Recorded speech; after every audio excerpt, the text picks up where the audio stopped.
guys, bibigyan ko kayo ng tip. Yung mga nakakuha sa bahay sa pag-ibig.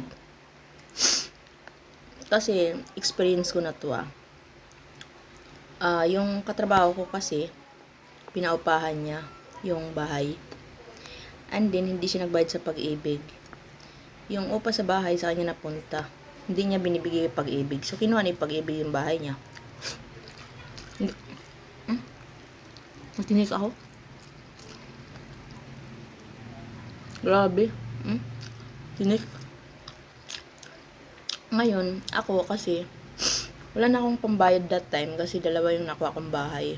Isa dito, isa doon sa Naik. So, ang ginawa ko, bininta ko. Pinasalo ko. Kung magkano yung nagastos ko, yun din yung pagbinta ko. Sobrang mura nga nagsisi ako. Kasi nasa 95k lang. Kung totoosin, pwede siyang 2 bedroom. Subdivision siya. Tapos corner pa. 95k lang yung pasalo ko. Kasi napaka-rush talaga. Kailangan ko dito magbayad. Kailangan ko dito magbayad. Kasi nag-pandemic ngayon.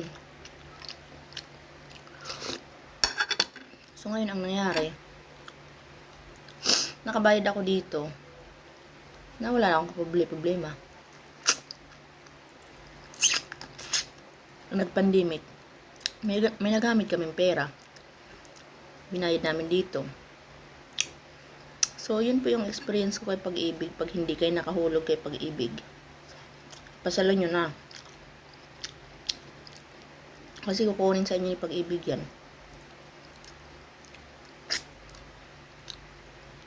Tingnan mo yung katrabaho ko, nga siya ngayon. Hindi siya nakinig sa akin Mantala, mas matanda sa akin yun. Ang mura nga sa kanya kasi 1.5 lang ata, monthly niya. Hindi ko alam kung 1.5 o 2.5. Kasi ang paupa niya 1.5 lang matalino yung umupa.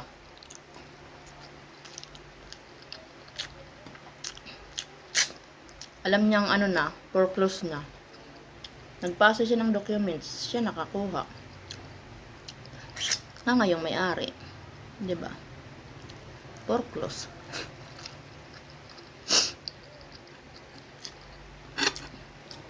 Yan ang mahirap kapag nagpapa-opa Kaya pasalo nyo na kasi pa-opa nyo. Kasi kadalasan sa mga nag-uupa katulad ng mga attorney,